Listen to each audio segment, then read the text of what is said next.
Well, this one very much falls into big doubleheader territory. We face two of the top six, including one of our closest title rivals this year. And to be honest, no one's really putting up that big of a fight. If we pick up results and avoid defeat in both of these, I'll start to feel we're going to back up our first ever title immediately with a second.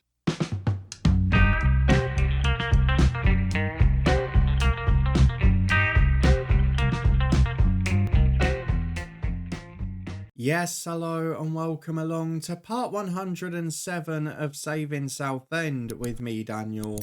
We are back today to begin a new week in style with United and Arsenal back to back in the Premier League. Our closest challengers for the two previous seasons and now our closest challengers for this year. And to be fair, we're getting a bit sick of playing these two teams now because we faced Arsenal in the FA Cup draw, and due to replay still being in this game, we faced them back to back. And we've now got United away in the next round of the FA Cup in a rotten draw as well. So we're going to be rotating people for that and just trying to get the job done in the league. If you're looking forward to it, then please do put a thumbs up on the video. We had a big summer transfer special yesterday in the coach's head with our director of football in charge there.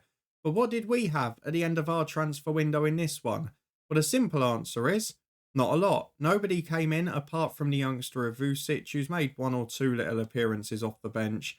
And then in terms of the outs, we had one young player go on deadline day, Emmanuel Kouakou, who moved on to Sunderland for 350 grand, a few little add-ons after that. And then he's also got the option of a 50% of profit sell-on, should he make it. But I looked at his attributes and thought, he's probably not going to, is he? So nothing really happened in January. It's a very quiet month for us.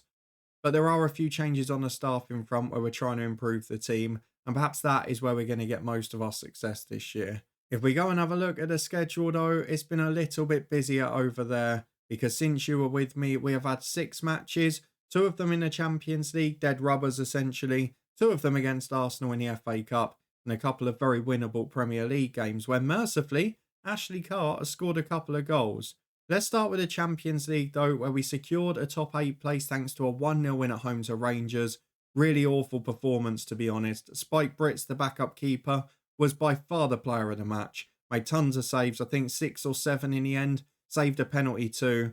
And in the end, it was a 90th minute substitute hero. And it was Joe Wills, who came off the bench. Would have liked to have given him the whole game off.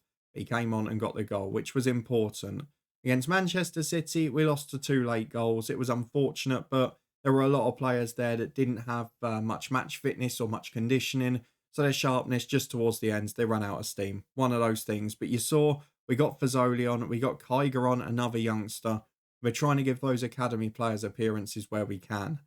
This month, it's been a lot better. A 4-1 win to start against Leeds. It looked very poor for 70 minutes. We conceded early. We couldn't get back into it. We were picking up injuries galore. Yokolano and Memic both struggling. But you can see Ashley Carr off the bench. His first real impactful appearance of the season. Came on and got 2 goals, turned the game around, with Herbert and Wills scoring in between his 2.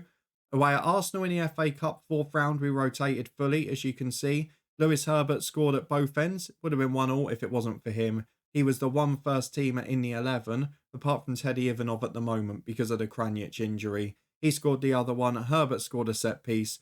And we earned a replay, which was a bit of a disaster, really, based on our physical condition. But we changed our tact. We put the first team back in for the Arsenal game. Wills got 2, having been rested in the week. Ivanov got 1. Yokolano got injured again. But a 3-0 win, a really good performance. And then against Forest in midweek, we rested people, but it didn't matter a jot. We got 2 for Luis Vasquez, 1 for Ashley Carr. The Angelis did start a fullback. He got a goal. Memic played on the other side. But Casey Worcester, probably the nicest moment for us. Got his first Champions League goal last season. Now his first ever Premier League goal. A man that started this save at Southend with a pre-agreed transfer in the real world to Newcastle. He went there, did get Premier League appearances but never scored. And he's had a few since he's been back with us. But this time, his first goal at Premier League level. Really love that from the academy graduate. Now though, we move on to a run of very difficult games. United, Arsenal, United. Everton away is tricky. And then it's straight into the Champions League and possibly an FA Cup quarter-final if we're lucky. For now though, we're focusing on the push in the Premier League. Can we get ourselves pretty much over the line in a title race? You look at the rest of our running after Everton, up to maybe Villa and Chelsea in the last two, it's pretty friendly on paper. So we're getting through this tough run of games, and like we saw in the last episode, we're just refusing to lose, which makes a real difference. Those draws against Spurs and Liverpool have turned what might have been a tight and tense title race into a pretty comfortable one at the minute. We're 7 clear of Liverpool, who have drawn 3-3 today at home to Chelsea. We're 8 clear of Arsenal, having played the same number of games. We've got a better goal difference than all of them. And I look at the Arsenal game next time out. If we can draw that, it's another great result. And to be honest, this one, if we can get a draw, I'd probably take as well. So let's go and get through to the fixtures and see how we stack up. Who have Arsenal got tomorrow? Brighton at home. They should win that. But let's go and see what 11 we can put out. I'm guessing there's going to be changes from what played in midweek, because Forest, we played a rotated side. This one, we're going full strength. Well, as you can probably see from our team selection, despite the fact we've rotated, a lot of these players didn't play in midweek, haven't played in the first Arsenal game in the Cup. There's still heavy match loads about, because there's only so much you can do to manage minutes when there's so many matches and quite a few injuries. We did mention in the last episode when Kranic got injured that today might be the day he comes back, and he does. He's on the bench with 45 minutes recommended. We have got a few missing out, but overall I feel we're as close to full strength as we can be. And while there's a lot of heavy match loads there, most of them have only played sort of between 170 and 210 minutes. So it's not been absolutely crazy. There's not been more than 2 starts in there. That means our 11 is Jude Sadler in goal. Memic and De Angelis stay at fullback with Herbert and Sanchez as centre-half. Kivrakidis and Bernberg at a midfield too. I am tempted to bring Jimenez in, to be fair, because if we look at Kivrakidis, he's got a high injury risk. So I'm going to make that one change. It's Bernberg and Jimenez in central midfield. Adamson and Yukulano, the 2 out wide. Can Yukulano do a game without an injury? We'll wait and see. And then up front, it's informed Teddy Ivanov and informed Joe Wills, with both Carr and Kranic on the bench if needed. I've given Vasquez a rest despite his heroics in midweek. Still won't sign a new deal for under 150 grand. And defensively, we have got a few reinforcements if we need them. I thought about playing Rakowski because he's a good player, he can do a job. I'm looking at the team at the minute again. No one's got massive minutes in them apart from De Angelis, so maybe later we can think about that. Let's go and get into the first one though. We have got a week off to recover, thankfully. So let's go and see if we can put all the effort in today, get a result at Old Trafford, and then focus on Arsenal next week. Well, if we look at the United side, it's clear Arne Slot's been given a bit of credit still because he's had a poor season. He finished last year poorly, but his efforts before have bought him a little bit of time. Trubin's still in goal, Gusto still there, Wirtz is still there, who we had in the head coach, and then Højlund and Mainu from the originals. We know Poku is a real threat too. So this is a side that is still on its day, got a lot of quality, but it is just coming towards the end of a cycle now. So maybe we'll see a few changes to that next season. We saw it at Liverpool and Arsenal in the last year or two. I'm expecting it to happen at United this time. They've lost their last game as we go into the first half. Hopefully we can find a way to get a result. We've just got to keep this game boring, keep it tense, and then maybe try and produce the late show again. Well, I know I said keep it quiet and boring, but this is to the extreme, isn't it? 38 minutes, the first highlight we're getting. And unfortunately, it's United surging forward, though Bernberg wins a tackle, only goes to Poku. Memic flies in, as does Jimenez, but neither of them come out with the ball. Wirtz gives it to Poku. Was he onside? Let's hope not, but it's back to the edge of the box. And on the rebound, it's in from Sarpe. I mean, I know we're not really down and out at 1-0 down. We've seen it in many, many episodes, but United away is the one ground where we've not really picked up results in the entirety of the save, apart from that bonkers 6-2 in the build-up to the first title.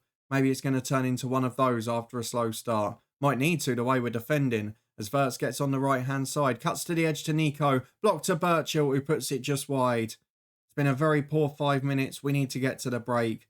And if it's 1-0, we'll be all right. But at the moment, United are pushing for a second. They smell blood. Ball into the box to Poku. Cuts in on his right. It's a good touch. And it's in for 2. It's an own goal, I think. Hits Memic on the way. Was going to leave him out as well. It's so annoying. It's going to be another one of those big second half efforts. We saw it at Liverpool. But I've fallen for the trap again, haven't I? The heavy match load is costing us. I'm going to point the finger. I'm going to say it's not been good enough. I'm going to give them about 10 minutes, maybe 15. Then we'll go attacking at the hour mark. We'll make the changes. But some of the players who have had lighter match loads are really letting us down here. Adamson's had a stinker of a game. Memic will have to come off. Yokolano's injured again. Every time he steps on the pitch at the minute. Jorg Robertson on the right. Vasquez on the left. Ivanov will come off for Kranic. I'm going to go Memic off for Rakoski. I've got one change remaining. I've got Joaquin Jimenez losing discipline. So let's go back to what we almost did with Kivrakidis off the bench. And we're going to go attacking now. We're going to throw the kitchen sink at them. I'd rather lose 4 or 5 and have a real go at it. Let's see if we can at least try a shot on target. That wouldn't hurt. Going to berate the lads, see if we get a reaction. We do a bit from those that started. Never really get a reaction from the subs when you're doing that, do you? But with 10 to go, United are managing this game well and we're not having a sniff. It's been a very strange performance this, and maybe the match load has just caught up with us. Thankfully, we've got a week off now. We've got Arsenal to come at home. But I cannot remember the last time we didn't have a shot on target in a match. I'd love to know the answer to that genuinely. I bet it's a good 2 or 3 years. One of the most boring and disappointing performances my Southend side have produced in recent seasons. Not a good effort from anyone in that team. But hopefully the minutes into Kranic are a positive. Hopefully the Yokolano injury is not too bad. Next week against Arsenal, we're going to have to bounce back because that game now becomes more important. As does Arsenal's game tomorrow. We'll be back in a moment to see what their result was. Well, we've got our Arsenal scout report on Sunday afternoon, but they must have played by now, surely. Darren Curry's retiring, our assistant. He's been here since the very start. Oh, that's a shame. He's done really well for us, but he's off now. Let's have a look at the Premier League. Arsenal. Oh, it's an 8 o'clock kickoff tomorrow. Sorry. We'll skip to Monday night and see the score. The Yokolano injury, by the way, just 2 days. He'll be fine next week. Well, we've picked up another small knock, this time to Lewis Herbert, albeit he should be okay for the weekend. But now we've got to watch Arsenal v Brighton. If they win this, they're back to within 5 points of us going into the weekend. And then if they beat us there, it'll be 2 points and it'll be a proper title race again. After I said it was starting to look pretty comfortable. Well, Brighton not able to produce a positive result. Arsenal do go within 5 points of us. And now this game on Saturday becomes a very big showdown. All action on that will rest people in the FA Cup. I want to try and win the Premier League again. We've got an easier run after the next 2 league matches. But this game, we have to avoid defeat.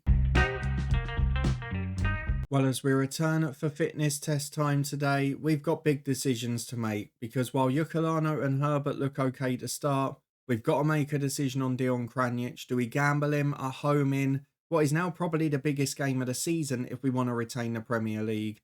We've got a huge opportunity against Arsenal. There's no sign of Liverpool playing today.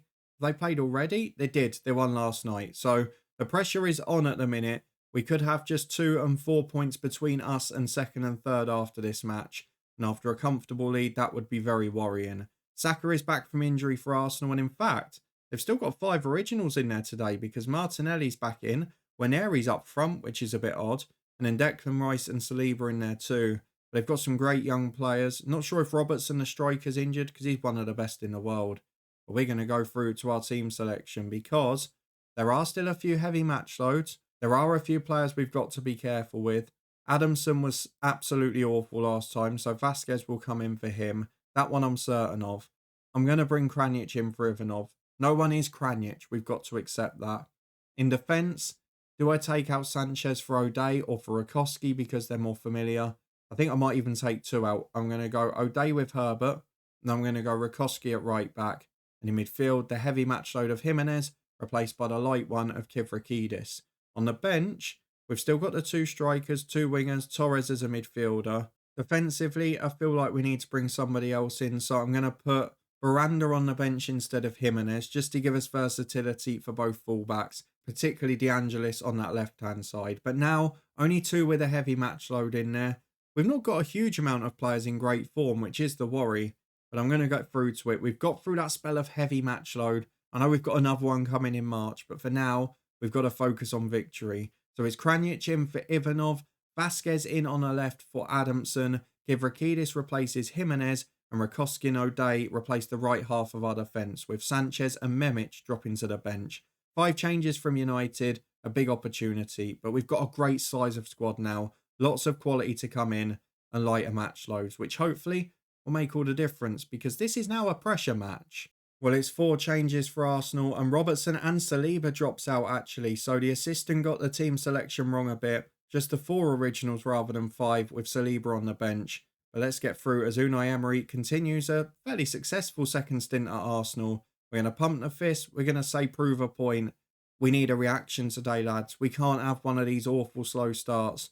You've got to avoid defeat and ideally, you've got to win to make it a bit more comfortable again. Because otherwise, when we get to the Champions League, to the FA Cup, we've just got to rest everyone and focus on one competition. And when you throw your eggs in one basket, if you don't then win it, you end up looking silly, don't you? As Claremont has got an early injury, he finds Martinelli down the left and now Waneri. And Arsenal break forward with Rice to Waneri again. Beats his man with ease. He's into the box. It's a good effort. But it's over the bar. 5 gone. Arsenal a threat on the counter already. And we're having to hold on. Not the start we were hoping for. We're trying to look for a positive today because Arsenal have started well on the stats front. They've had both highlights so far as Yokolano does well. Kivrakidis, what are you doing? Nutmegging a centre forward on the edge of your own box. De Angelis, no!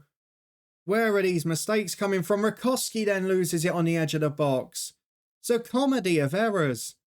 This is one of the best defensive teams in the division for 2 seasons. And we've made 3 individual errors that deserve to lead to a goal within 10 seconds there. It's absolutely awful. And sometimes you just feel that maybe it's not going to be your day. As Rakowski goes down the right to Yokolano, we could do with a quick response. Joe Wills doesn't even attack it. He was favourite to get there. Bernberg finds Kivrakidis. Through to Joe Wills again. He's hit the post this time. Oh, it's all happening against us. We've still not had a shot on target in this episode. Imagine we go about 3 years without one game where we miss the target. And now we're going to have 2 in a row where we might not. It's a good save from Sadler from Saka. Not sure why he saved it with his feet, but he kept it out, which is the main thing. But this is becoming a worrying first half because it's not the fact we're losing. Again, it's the fact that Arsenal are the better side here. Back to Avila, chance for 2. It's a good block from Vasquez, but this is verging on last-ditch defending constantly. And you can see from the stats, we don't deserve much so far. There's not been a good performance as Joe Wills, trying something fancy, loses the ball and it's Arsenal on the counter again. This is where we have to worry because we don't deal with it well. As Riyad at the back, replacing Saliba today. And he goes out to Claremont, who's still on with that injury. Beats his man with ease though, finds Martinelli. Declan Rice looks for the forward ball. Avila's got the run of Waneri. Herbert's in no man's land. Thankfully it's straight at Sadler. I mean, what is going on back there, boys? Does anyone want to tell me? This is a team of world-class players that are now well rested as well. Are we coming towards March? Are we reaching the Blues? This stage of the season, isn't it? Arsenal have just lost their keeper to injury. Can we at least test him? Vasquez chips it in. Herbert down. Wide of the post. Nowhere near. Come on. Test the backup keeper, will you? Kranic is going to have to come off soon as well. But at half-time, it's no shot on target again. It's a dismal display. I've got to be honest, I didn't see this one coming. Our last 3 performances, including Arsenal at home in the Cup replay, were really good. But I've done that age-old thing, haven't I? I've closed the game, come back to record an episode, and look what's going on. Claremont is off at half-time. I'm going to give it to the hour mark again, but as Saka's off injured, they're losing players galore. We're still not laying a glove on them. And at the hour mark, look, Vasquez again having a poor game. Yokolano the same. Wills the same. This is a very worrying spell. Riyad's got the ball again to Coelho and Arsenal look very comfortable. That's the worst thing I can say about these 2 games. Our opponents haven't been tested. And I can't remember the last time I've had to say that. We've always had a go. You've seen the late threats before. Matamala's in. It's over thanks to Sadler. And he's the only player performing at the minute. I'm going to make subs now. It's going to be Vasquez off for Adamson. Robertson on for Yokolano. Rakowski off for... Oh, I don't know there. I think we'll have to put Memic on, don't we? And then up front, I could take Wills. I could take Kranic. Do I go for him to deliver today? I'm going to go for Ashley Carr. I've got an instinct. I've got a feeling that he might be the man.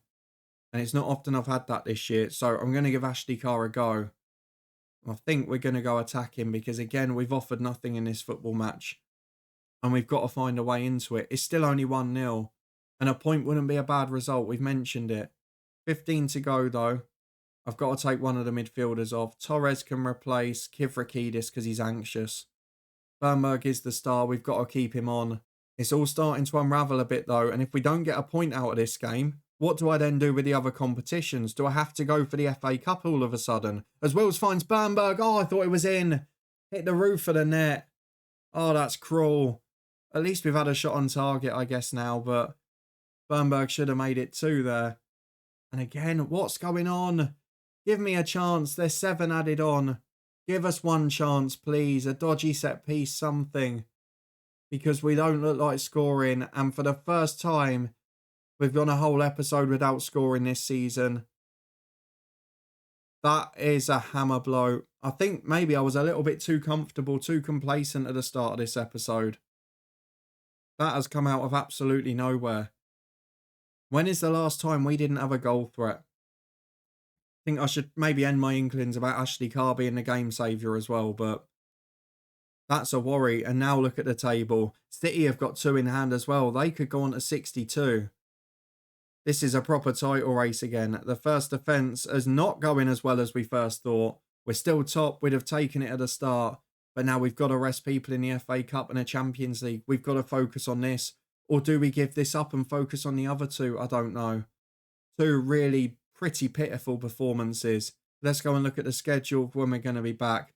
But I'm not happy with that. A really, really disappointing day. Well, if we look at the schedule now, it becomes a little bit of a what do we show next? Because I'd imagine the UEFA Champions League round of 16 is going to be a tough tie. I might be wrong, but my plan is that I'm going to come back for the second leg of that and Sheffield United away because they're 10th. They're in the latter stages of the Europa League. They're a very good side at the minute. They're having a good season. And then they're back in the mix with some good signings too. So I think that's what we're going to go for. We're going to have to find our goal scoring form again. Everton away is a tough game as well. Just a little bit too close, isn't it? So Sheffield United in a second leg of the last 16 is what we're going for. We've got that horrible double header of Villa-Chelsea at the end, which in truth, I was hoping it would be wrapped up before. But let's look at the positives. After Everton, we've got a friendlier run of fixtures generally. Most of the other sides there are in the bottom half. We could still be all right, but not the sort of episode we were hoping for. If you're looking forward to seeing how the rest of the season goes and you did enjoy a rare dose of double disappointment today, then please do put a thumbs up on the video. Let me know in the comments what you think went wrong and how we addressed the goal balance, or was it just one of those things? Kranjic not being fit, a load of heavy match loads. These things can happen, can't they? If you want to stay up to date and see how the rest of the season goes, subscribe and turn that notification bell on. We'll be back in a couple of days' time from this series. But between now and then, we've got deadline day in the coach's head. For the first time, a positive transfer budget this summer. You can see what the Director of Football did with it in yesterday's episode, the summer transfer special in the eye above. And then deadline day tomorrow, a big season ahead. But in addition to that, it's a very big week on the Twitch channel where we've been watching loads of Euros games live. We've been having a football chat, playing games and quizzes, etc. You can come and get involved with that too. You can find a link up in the eye above. Full schedule across social media as well. And we've also got the football podcast with special interviews, loads of championship managerial specials this summer, and a whole lot more to come, particularly with predictions for the new season. But for now, thank you very much for watching, for being here as always. And I'll see you again in a couple of days' time where we look to rediscover our goal scoring form.